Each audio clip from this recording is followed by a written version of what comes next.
Ito yung part na ipa-fast forward ko. Ito yung part na ipa-fast forward.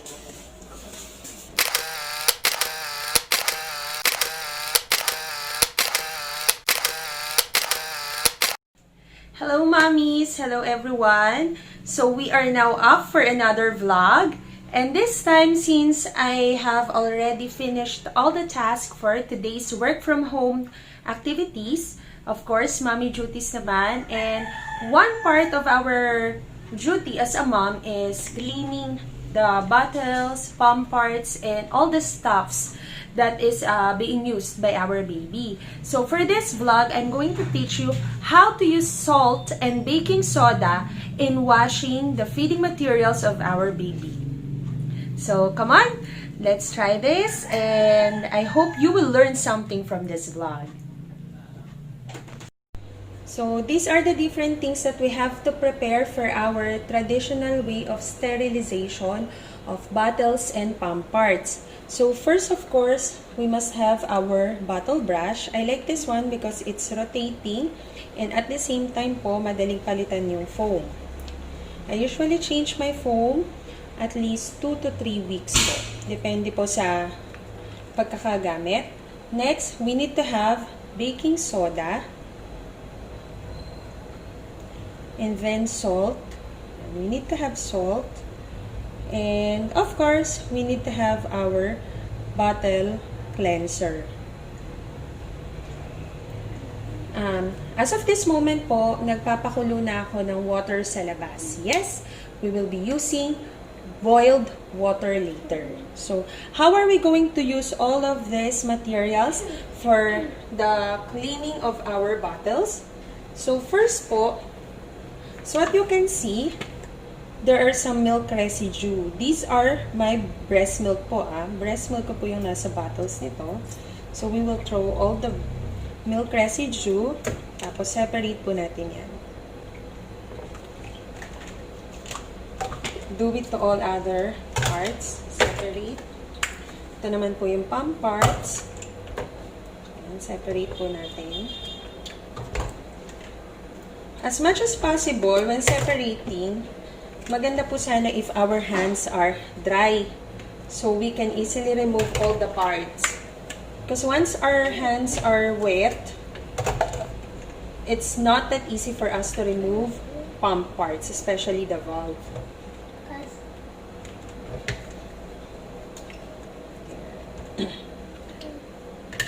Okay, so now you would be asking, how are we going to use all of these materials now?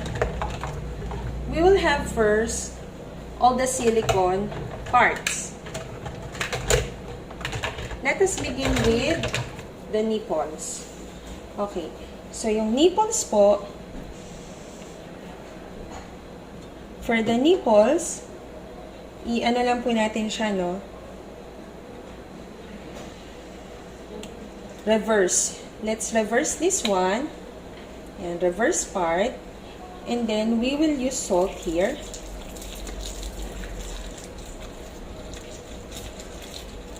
Iyan po natin yung salt. Scrub the salt all over the inner part of the nipples. Then afterwards, after the salt, we will use the baking soda. Why do we use this? To remove the residue. Some moms are wondering, bakit they wash it na, they already use good or high quality bottle cleanser, but still there are some residue. That's the reason po. This is the reason why we are using salt and baking soda. So we will be doing this to all other silicone parts.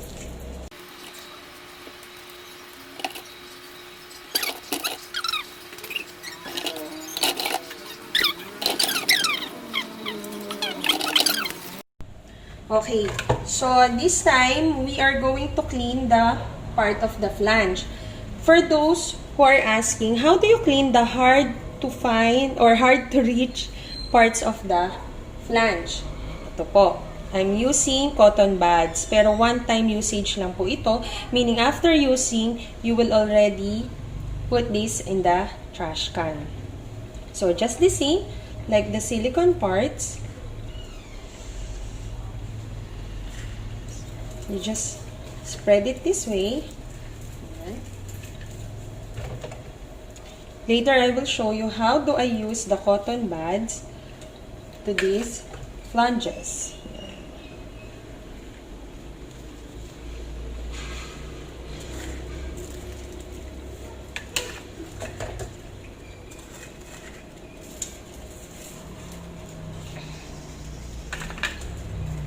Okay, for the bottles naman po, for the residue po, ang gagawin natin is, we are going to place the salt and the baking soda inside each bottles. And just a pinch. Then, we are going to fill this with water.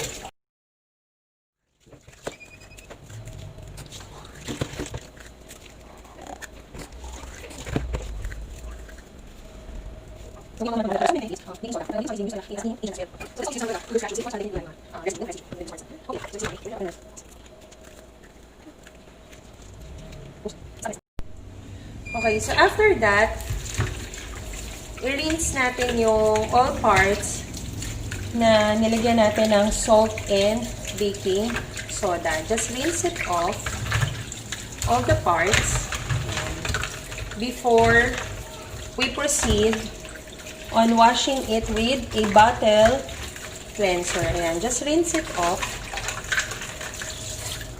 And same with the bottles. Ito yung the bottles po. No? So, as what you can see, nabawasan na yung residue niya. Ang bilis nitong linisan later. Ayan. Even this one, ano siyang residue ng milk. Okay, so this time, our bottle cleanser, I usually spread this here and then on the basin. Yan. I made sure po na yung basin will be full of water with soap.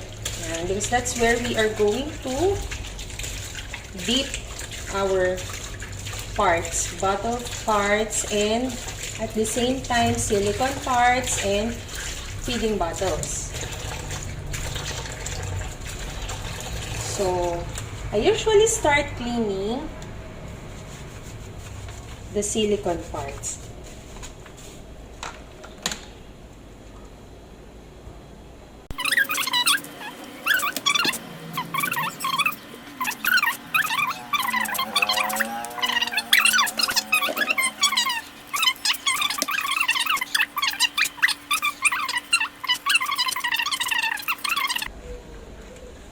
We have to wash all our parts every now and then. And I have this problem before, no? I have observed that there are some milk residue all over these hard-to-reach places of my flange. So when I ask some mothers, some mommies from breastfeeding groups, different breastfeeding groups all over the Facebook, this is what they told me. To use cotton buds because nipple cleanser cannot do that job. Even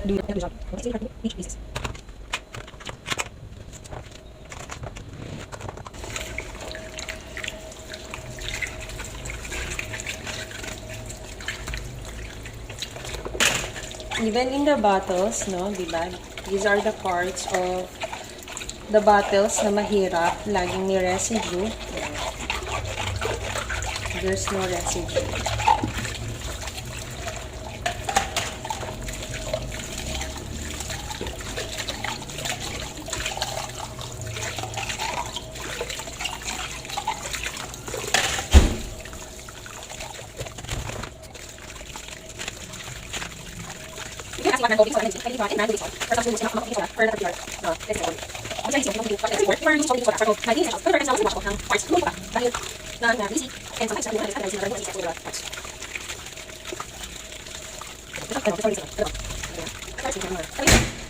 Okay, so we are using this, the old style casserole.